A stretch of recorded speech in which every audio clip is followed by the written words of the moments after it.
Hello, everyone. Welcome to another exciting and much-awaited episode of the English Leap podcast, your go-to space for improving your English fluency. I'm Erin, your guide to making English learning fun and exciting. And I'm Evan, here to share tips, tricks, and a little inspiration to help you on your English learning journey. We're so happy to have you with us today. Today's topic is inspired by all of you. We've seen so many comments from listeners asking, how can I learn English alone without a speaking partner? That's right, Erin. It's a question we hear a lot. So, we thought, why not answer it with a detailed episode? Exactly. We know how frustrating it can be to feel stuck or unsure where to start, especially when you're learning alone. That's why we're breaking it all down into simple, actionable steps. If you've ever wondered how to improve your English solo, this episode is for you. So, what are you waiting for? Grab your headphones, get comfortable, and let's dive right in. Let me ask you this. Have you ever felt stuck trying to learn English on your own? Like, you don't know where to start or how to stay motivated? That's such a common feeling, Erin. I remember when I first tried learning Spanish by myself. I would start strong but then lose focus because I didn't have a plan. Can anyone else relate? Oh, for sure. When I was learning French, I struggled too. But then, I found that having a routine and the right resources made all the difference. Exactly. And that's what we're here to talk about. Practical, easy steps that you can follow to make learning English by yourself less overwhelming and more fun. Right. Whether it's setting goals, practicing speaking alone, or finding the right resources, you'll learn how to make English a part of your daily life. And the best part? You're not really alone because we're here to guide you. Let's make this journey together. Oh, before we move on, we've got something special for you. A free downloadable PDF for this episode. That's right. It's packed with all the tips we'll be discussing today, so you don't have to worry about missing anything. Exactly. And one of the first tips we cover in the PDF, and that we're about to dive into, is the importance of starting with a plan. Yes. Having a plan makes all the difference. Erin, how can our listeners create a solid plan for learning English? Well, the key is to set clear goals. Instead of saying, I want to improve my English, try something like, I'll learn 5 new words daily. Small, specific goals work best. Absolutely. And writing them down helps too. I keep a notebook where I jot down my daily goals and review them at the end of the week. That's smart. And don't forget long-term goals, like being able to hold a full conversation in English or understanding a movie without subtitles. Yes. And remember to celebrate your progress. Hit a milestone, treat yourself. It keeps you motivated to keep going. Once you have a plan, the next step is building a daily routine. Evan, what's your routine like? Mine's simple. I listen to a podcast or audiobook in the morning during breakfast. And in the evening, I watch an episode of a TV show in English. I love that. I like to mix listening and reading. I read an article or blog post daily and listen to music while doing chores. That's the thing. Find what fits your day. Even 10 minutes a day can make a difference as long as you're consistent. Right. It's like exercising. A little every day is better than a lot once in a while. And speaking of consistency, immersion is so important. Surround yourself with English as much as possible. Oh, absolutely. One thing I did was change my phone's language to English. Sure, I struggled with settings for a week, but I learned so much. I did the same. Also, watching movies or TV shows with English subtitles is a great way to improve your listening skills. And don't forget music. Sing along to your favorite English songs. It's fun and helps with pronunciation and rhythm. That's a great point. And even labeling items in your home with English words can help reinforce vocabulary. Okay, Erin, let's talk about resources. There are so many free tools out there. What's your favorite? I love apps like Duolingo and Memrise. They make learning fun with gamified lessons and daily challenges. Totally agree.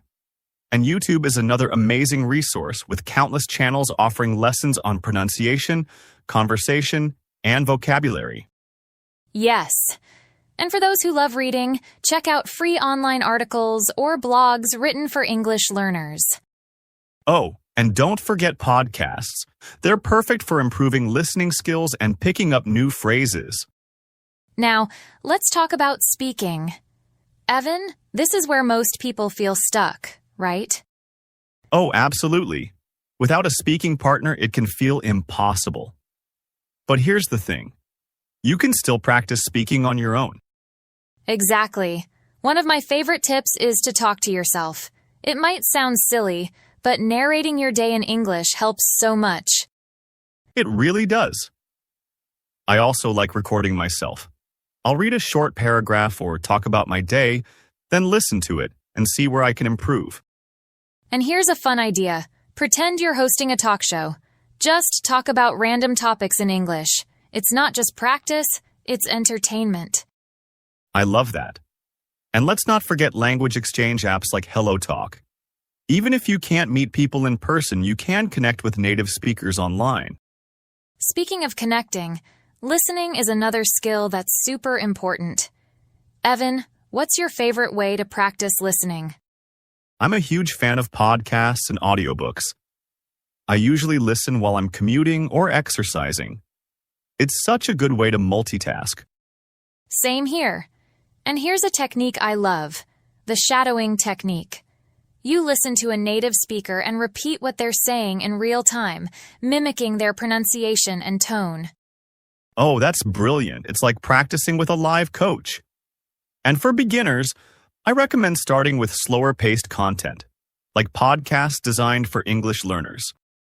Yes, and don't be afraid to pause and rewind if you miss something. The goal is to improve, not rush through it. Now, let's talk about reading. I know a lot of learners find this part intimidating. They do, but it doesn't have to be. Start small. Read children's books or articles written for English learners. Graded readers are a great way to ease into it. Absolutely. And if you come across new words, highlight them. Look them up later and try to use them in sentences. That's a great tip. And don't underestimate blogs or online forums. They're not only informative, but also written in everyday language, which is super helpful for learners. Speaking of words, Erin, let's dive into vocabulary. What's your go-to method for learning new words? Flashcards. Apps like Quizlet are amazing because they use spaced repetition to help you remember words longer. Oh, I love Quizlet. And I always try to use new words in sentences right away. Like, if I learn the word delightful, I might say, "This coffee is delightful." That's a great example. Also, don't just memorize words. Learn them in context. Reading and listening are great for this because you see how words are actually used. Exactly.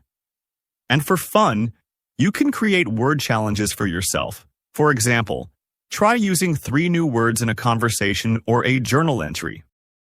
All right, Evan, let's talk motivation. What keeps you going when you feel like giving up? Honestly, celebrating small wins. If I reach a goal, like learning 50 new words, I treat myself to something fun. Maybe a nice meal or a movie night. That's a great idea. I keep a journal where I write down my progress. Seeing how far I've come really inspires me to keep going. Love that. And joining online communities can also help. Seeing other learners share their progress is super motivating. Yes, and don't forget to mix things up. If you're feeling bored, try a new app, watch a different type of content, or set a fun challenge for yourself. Now, this brings us to my favorite point, having fun while learning. Learning doesn't have to be all serious. Oh, absolutely. One of my favorite ways to learn is by singing along to English songs. It's fun and helps with pronunciation. Yes, and playing word games like Scrabble or crossword puzzles is another great way to make learning enjoyable. And if you love TV, pick a comedy show in English. You'll laugh while picking up new phrases and slang. That's so true. The more you enjoy the process, the more likely you are to stick with it. So find what makes you happy and make it part of your routine. Wow, Erin, we've covered so many great tips today, but I feel like some of the words we've used might be new for our listeners. You're right, Evan. That's why we've invited Charlotte, our vocabulary expert, to join us and break down some key words and phrases from today's discussion. Charlotte, over to you. Hi, Erin and Evan. Thank you for having me. I'm excited to help our listeners understand and use some of the key vocabulary from today's episode. Let's dive right in. Fluency, meaning the ability to speak or write a language smoothly and easily. Example, improving fluency requires consistent practice every day. Motivated, meaning having the determination to do something or achieve a goal. Example, celebrating small wins helps you stay motivated while learning English. Routine, meaning a sequence of actions regularly followed. Example, building a daily routine makes it easier to stay consistent with your English practice. Immersion, meaning being deeply involved in something, especially a language. Example, immersion in English, like watching movies or listening to songs, improves your learning naturally. Resources, meaning tools or materials used to help achieve a goal. Example, using free resources like blogs and podcasts can make learning more accessible. Vocabulary, meaning the set of words known and used in a language. Example, expanding your vocabulary helps you express yourself better in English. Milestone, meaning a significant stage or achievement in a process. Example, finishing your first English book is a major milestone in your learning journey. Celebrate, meaning to acknowledge or mark a special occasion or achievement with an enjoyable activity. Example, celebrate your progress by treating yourself after reaching a goal. Consistent, meaning acting in the same way over time to achieve steady results. Example, consistency is key when it comes to improving your English.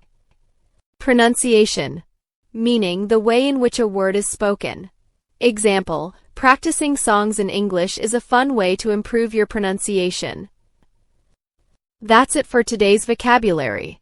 Try using these words in your conversations. They're simple but impactful.